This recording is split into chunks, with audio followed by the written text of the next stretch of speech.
ndasuhuza abakristo bose b'itorero Elayono, inshuti z'itorero Elayono. Jyewe nitwa Bishop Uwubugingo Leonira, nkabandi umushumba w'itorero Elayono Mountain Church mu Rwanda. Turabishimira, tunejejwe no kubasanga mu birori. Imbere na mbere mwatubwira iki gitaramo twabasanzemo cyari kigamije iki? Umuntu utabanye namwe mbese muri make mwaduciramo. Iki gitaramo ni igitaramo cyari kigamije kuronshinga indirimbo za korali ya kabiri ya hano mu itorero Elayono Mountain Church yitwa Ibyiringiro by'Abizera. Yego.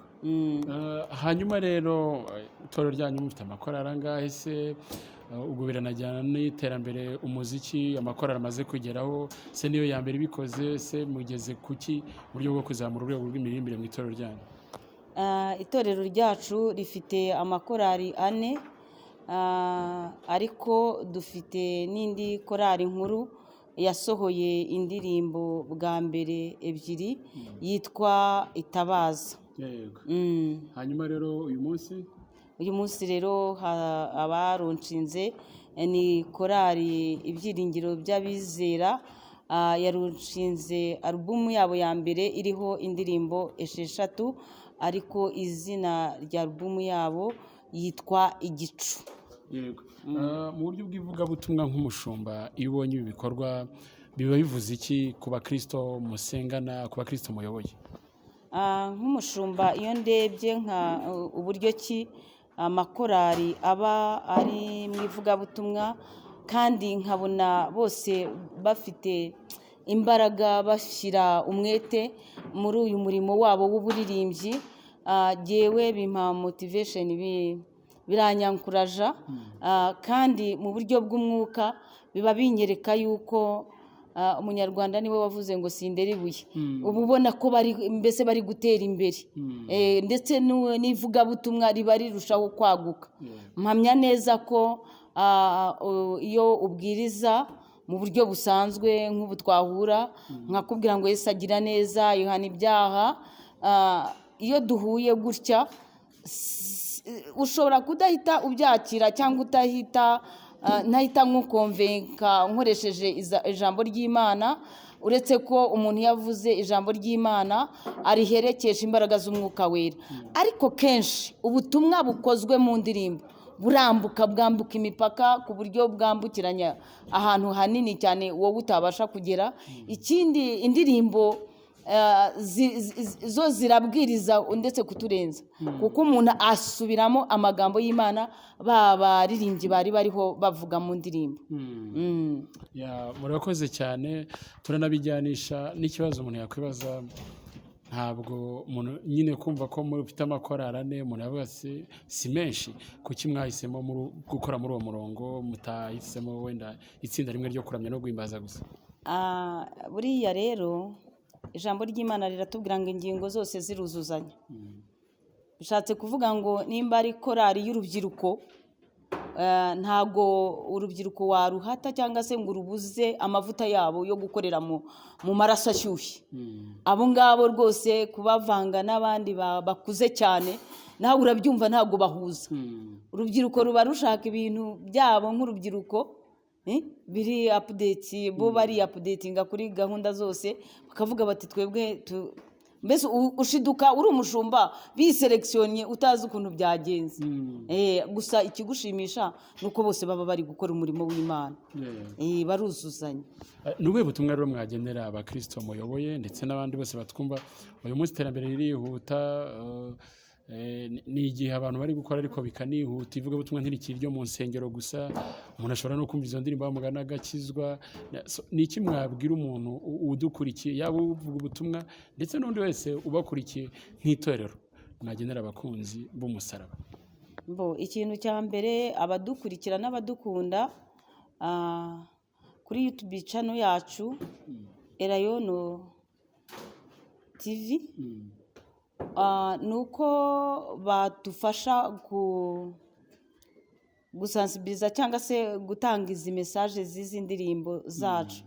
Ikindi icyo nabwira abakristo ni uko muri iki gihe bagomba kujya bumva umuziki ariko bagakurikira n'ijambo ry'Imana, kuko ijambo ry'Imana iyo wikurikirira umuziki udasoma Bibiliya, udasenga, ntaho uva ntaho ugera, umara kubyina nyine umaze guceza bikarangirira n'uwo mudiho.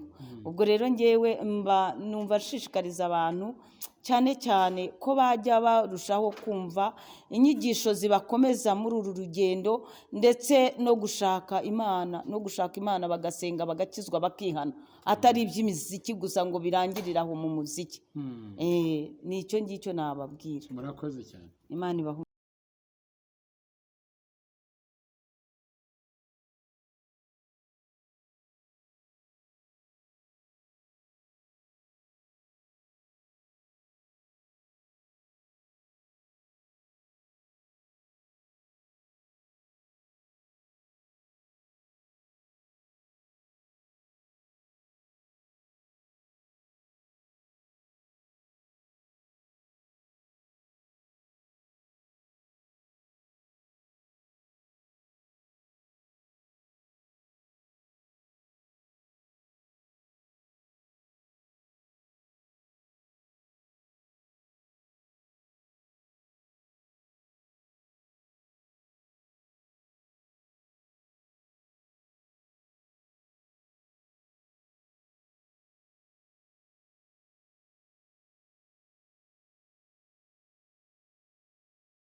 iyo mikoro ntacyo ugiye uyikoresha. Watangira utwibwira amazina yawe ndetse n'umurimo ukora mu itorero. Nitwa Ndikubwimana Jean de Dieu, ndi umukristo mu itorero rya Elayon Mountain Church. Ndi umubwirizabutumwa bwiza muri iryo torero, aba n'umuririmbyi muri korali Ibyiringiro by'Abizera. Korali yanyu rero dusanze muri kumurika album yanyu yitwa gute? Album yacu yitwa Igicu. Kuki mwayise gutyo?